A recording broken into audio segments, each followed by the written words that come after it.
Please, someone help! Don't worry, Octavia. I got you! Wood cracked underneath the two ponies, rapidly charring and weakening from the fire raging just below. One, a grey mare, was hanging by a thread, holding on to the other for dear life.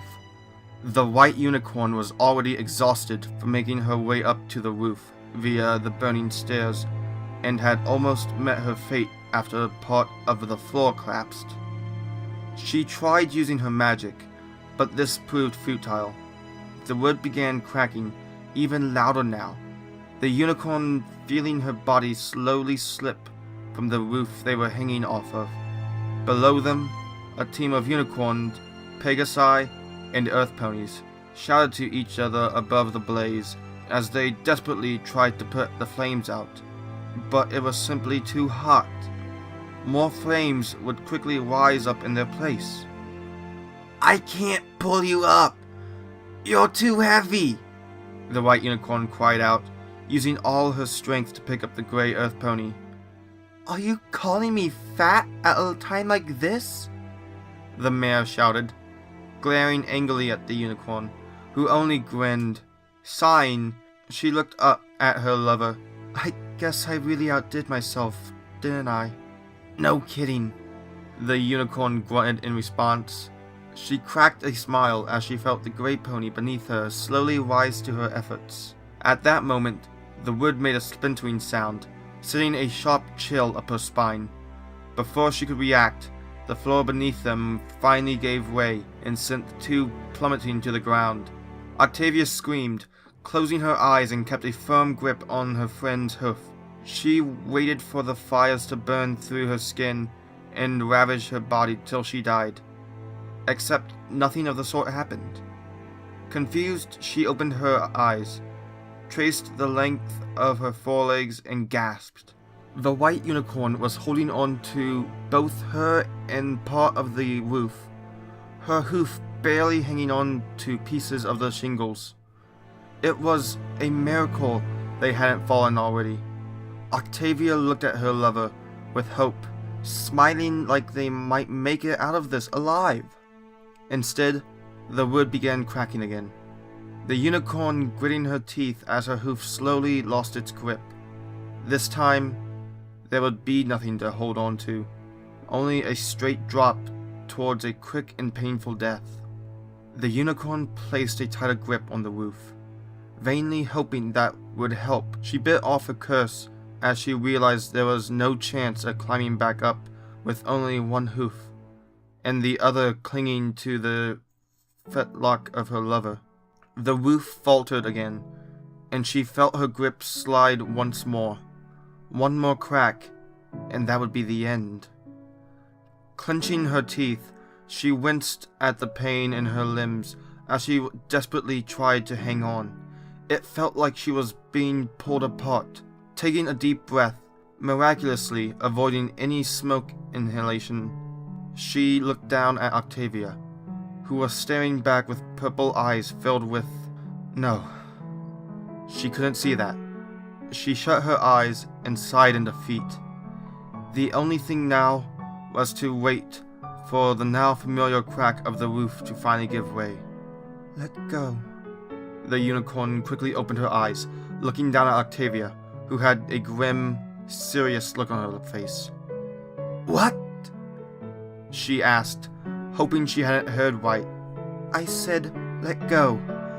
I don't want you dying with me, the grey mare responded. The alabaster unicorn blinked. She couldn't possibly... No! She mentally screamed as she tightened her grip.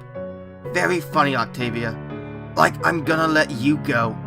If we fall together, she announced, giving a small laugh to lighten the mood. The laugh did nothing to change the grey mare's expression. She only continued staring with her grim resolve into her lover's eyes, and slowly began losing her grip. No, you're not going to die with me. You still have a chance, so just let me go, she said, hoping the unicorn would understand. Not happening. can't let you go, Octi, she replied once more, serious this time. She almost completely lost her grip as the words started crackling again, but managed to save it, barely.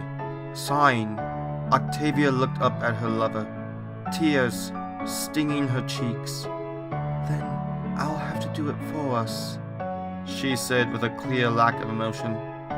As her grasp steadily slipped, the nightmare's magenta eyes widened in fear as she desperately tried to hold on, shaking her head, a silent wish for her not to let go. Through her own stinging eyes, Octavia stared up into her lover's familiar orbs and noticed for the first time the tears slipping away down her cheeks. Eyes that had once known only joy and determination were now choked with uncertainty and despair. Unable to bear it any longer, she tore her gaze away and squeezed her own lids shut. Goodbye, my dear friend, Vinyl Scratch, Octavia uttered out, her grip finally giving way as she began plummeting towards the ground, her eyes still firmly closed. No! Octavia! Vinyl screamed, forced to watch as her lover slipped away. Her remaining breath came out in rage sobs. She heard the sickening splat that signified her lover was gone. Her screams became meaningless as despair flooded her being. She could hear the frantic sounds of ponies running to and fro, the blazing roar of the fire, the cracking and crashing of blackened wooden beams. None of that mattered to her, though. She slammed her eyes shut and shook her head in denial as her entire body heaved with sobs. Her hoof still extended out to the empty space, pleadingly. She barely even noticed when the roof cracked again and finally gave way beneath her, spilling her into the fiery void. Instinct took over as a pit rose in her gut and a rush of hot air assaulted her already stinging face, and she screamed in terror before she met the floor. No! Vinyl's eyes shot open. In an instant, her entire body was aching from tension, and a scratchy ache at the back of her throat answered her desperate request for air. Something about this felt off in relation to her memory of recent events. With her brain still in startup mode, her senses set to work collecting information from the new environment. The results were a contradictory mess. She should be staring at the bottom of a burning building, at the body of her lover. Instead, what she saw was a serene-colored wall with no burn marks or obvious blemishes, and below that, a streak of white, lowering her eyes a bit. With a bit of extra information from touch, she identified it as a bed, a feathered one at that. Back above that, she could see an end table, on top of which sat a small rectangular object, a picture frame. Now curious, she beseeched sight to gather additional details. The picture showed a white unicorn and a gray earth pony mare. The unicorn was wearing a rather wild pair of sunglasses and grinning almost from ear to ear, whilst the other pony was simply looking at her with a distinctly confused expression. Vinyl blinked. She recognized that picture. She had already kept that as a reminder of her friendship with... No. That other pony died in the fire, didn't she? But if there was a fire, then why didn't she smell any smoke? She remembered coughing on the burning stuff just moments ago, and yet all scent was telling her now, and quite insistently, was that all she could smell was cotton and feathers, mixed with an unpleasant tang of sweat. With that, her thoughts drifted back to the bed sight and touch had informed her of earlier. It was confirmed now. She was lying on a bed, and what's more, she recognized it as her bed. There was still one more contradiction. The gray mare that she had seen die. Despite the fact she was here now, it still didn't make any... Vinyl? A chill went down her spine, though it felt somewhat different from her earlier near-death experience. She slowly turned over in the bed, feeling the soft rustle of the sheets, trusting fervently after the source of the unmistakable voice. She stared into the purple eyes of the pony lying next to her, who was watching the unicorn with a look of confusion and concern on her face. What's wrong?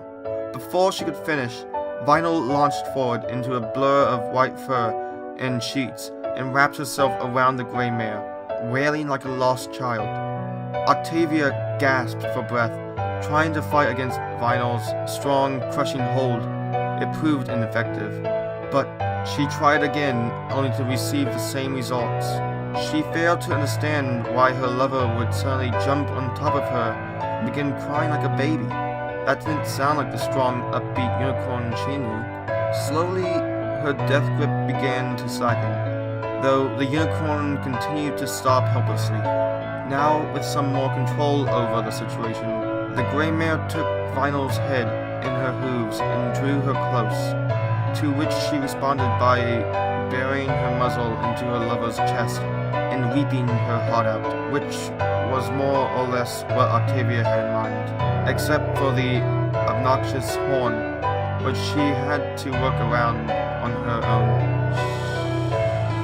She said soothingly to the unicorn, brushing her disheveled mane. It's all right. I'm right here.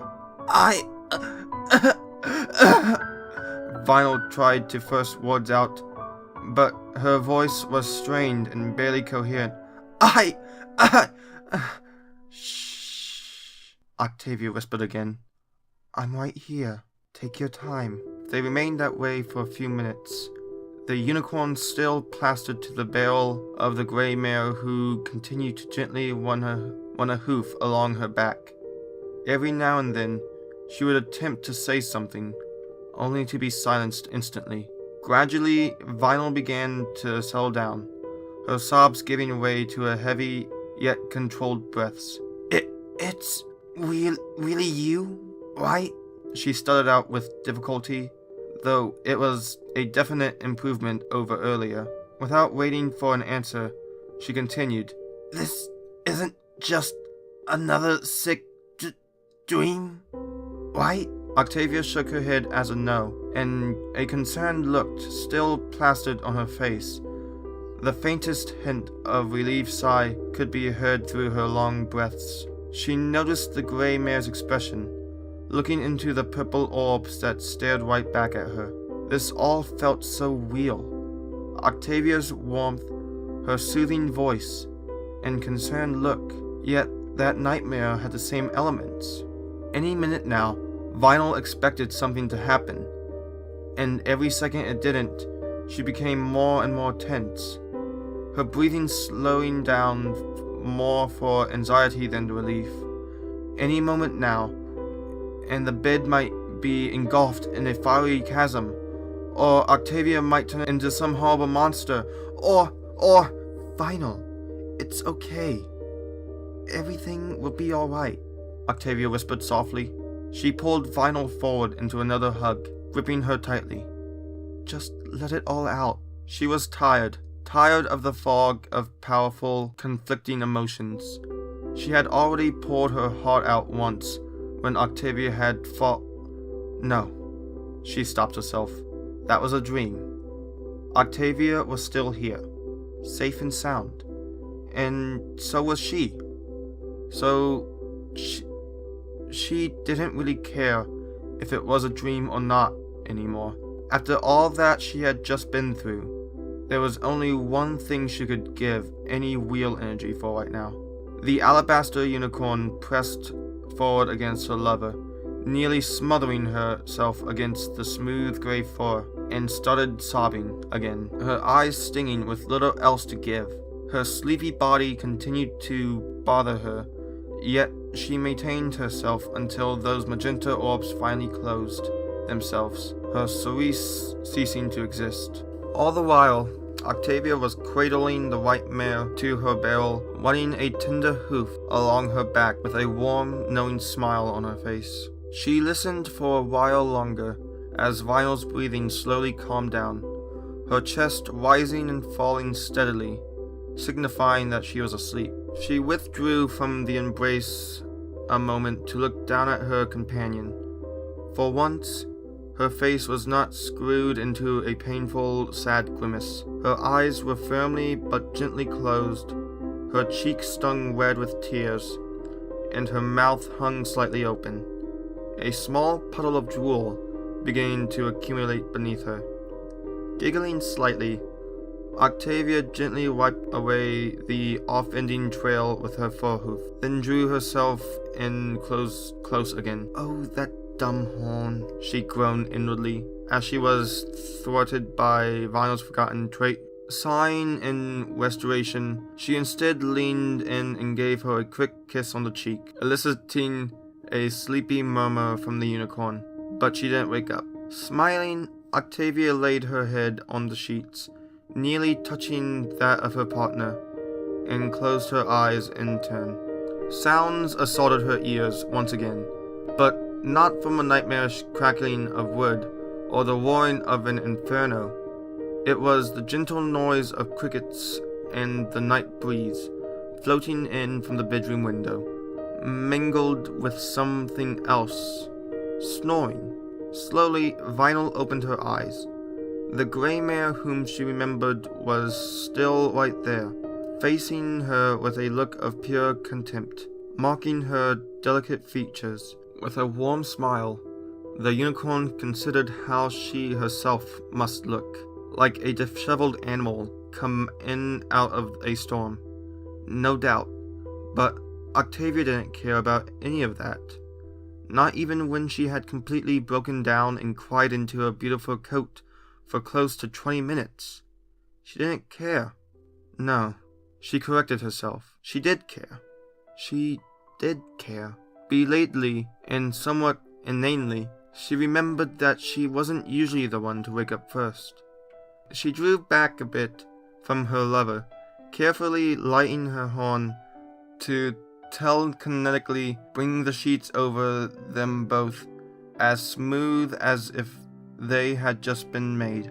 She then gingerly snuggled back in next to Octavia. She had an advantage here, as her side of the bed faced away from the windows. It won't be me getting a full dose of Celestia's ways when I wake up, she thought, wearily with a smirk.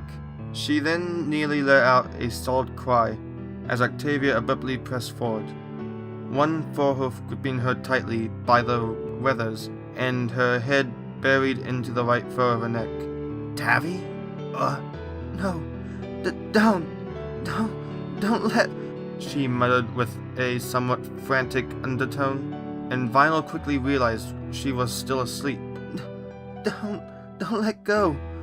Don't, please, no." Understanding dawned on the unicorn, and she extended her own forehoof around to caress her back and neck reassuringly.